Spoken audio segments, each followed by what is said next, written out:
Bienvenidos a una edición más de Al Cierre.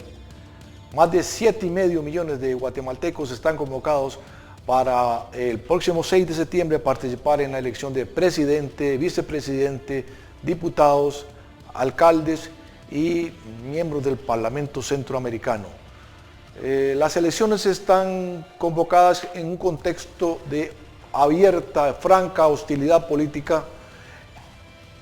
en el que francamente es difícil pensar que los ciudadanos puedan asistir con tranquilidad o con entusiasmo a participar en unas elecciones en las que hay un ambiente de tanta hostilidad política y corrupción como han denunciado diversos organismos internacionales. Los que participan en estas elecciones son Juan Valdizón, Jimmy Morales, Sandra Torres y Suri Ríos, hija del exdictador Ríos Montt. Ellos han formulado algunas propuestas que el Instituto Centroamericano de Estudios Fiscales asegura carecen de una solidez técnica. Vamos a conversar inicialmente sobre este tema con nuestros panelistas, Renzo Rosal desde Guatemala y vía telefónica desde Costa Rica, Daniel Matul, analista internacional. Bienvenidos a los dos y empiezo contigo, Renzo. ¿Es este un ambiente sano o es el ambiente más difícil que ha encontrado Guatemala a través de su historia para ir a un proceso electoral? Indudablemente, desde el primer evento electoral de la llamada así transición democrática, la era democrática año 85, a la fecha pues hemos tenido procesos electorales donde ha habido algún tipo de enfrentamiento entre partidos, donde ha habido algún nivel de violencia electoral. Sin embargo, nunca se había dado un proceso de esta magnitud en el marco de un paraguas de crisis político-institucional más amplio, donde los partidos y de las elecciones quedan subsumidos, digamos, y donde hay un amplio rechazo al sistema político en general, que da como resultado el tema de entonces tenemos un proceso electoral deslucido, poco incentivador del ejercicio ciudadano, obviamente muy fuera de las prácticas democráticas, muy fuera del marco de pensar que las elecciones son un momento de recambio y de que contribuye al fortalecimiento de la democracia en el país. Por el contrario, esperamos unas elecciones primero enfrentadas, pero no tanto entre partidos, sino enfrentadas entre una ciudadanía que no cree en el sistema, que no cree en las elecciones, una posibilidad de tener un escenario de mucho abstencionismo electoral, y por lo tanto un nivel también desde ya de poco margen de maniobra para el gobierno que sea electo, y también para los diputados y para los alcaldes que sean también producto de esta elección del próximo 6 de septiembre. Daniel, desde el exterior, Guatemala siempre para los centroamericanos es un país muy importante, es el país más grande, de mayor población, y sin embargo, institucionalmente nos ofrece un panorama muy escéptico, yo diría que el peor de todos en este momento. Hola, ¿qué tal, don Ricardo? Y un gusto estar conversando con ustedes y con don Renzo desde Guatemala. Mire, yo creo que sí, desde la transición, desde la llegada de los acuerdos de paz, creo que nunca antes el sistema político guatemalteco había experimentado los niveles de tensión que se observan hoy, sobre todo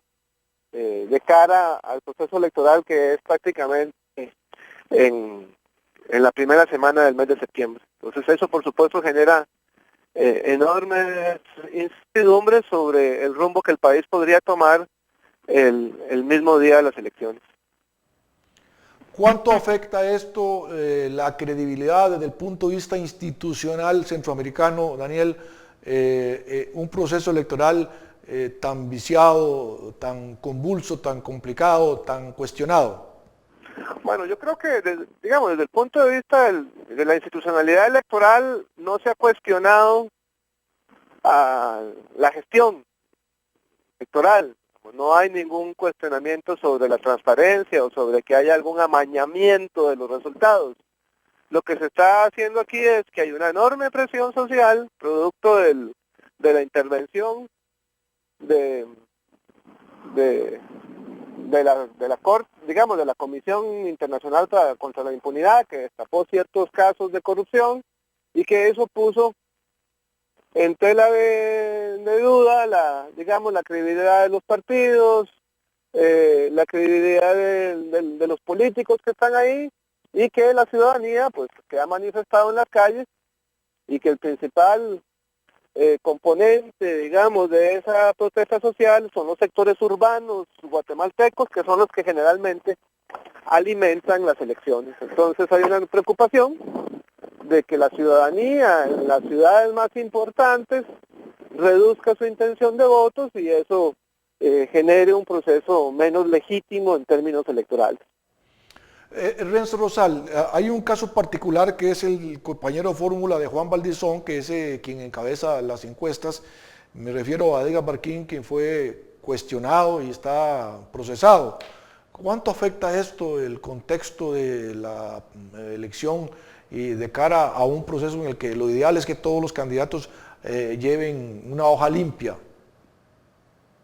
Bueno, creo que afecta enormemente precisamente todo lo que es el cuestionamiento de candidatos.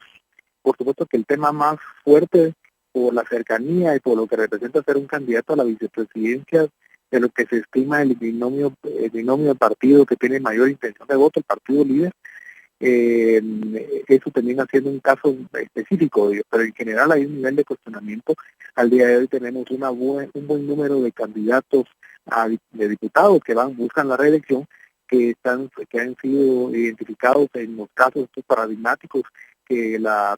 CICIG y el Ministerio Público han puesto al desnudo, especialmente desde el mes de abril recién pasado, los últimos 4 meses. También encontramos una gran cantidad de señalamientos de candidatos cuestionados, alcaldes municipales, algunos que van a la reelección y otros que son candidatos nuevos,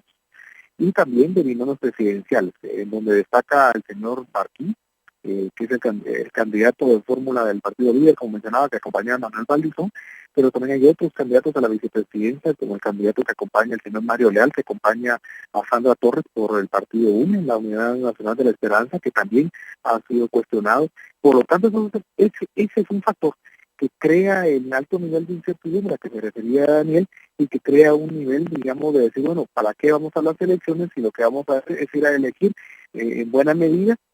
Además, por el diseño del sistema electoral guatemalteco, a muchos de estos cuestionados, lo que vamos a darles es otorgarles, mejor dicho, una licencia para continuar en la gestión pública, para continuar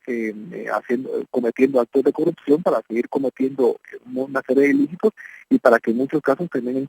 consolidando el ser aliados u operadores de estructuras criminales. Ese es el conjunto de interrogantes que da como resultado con los últimos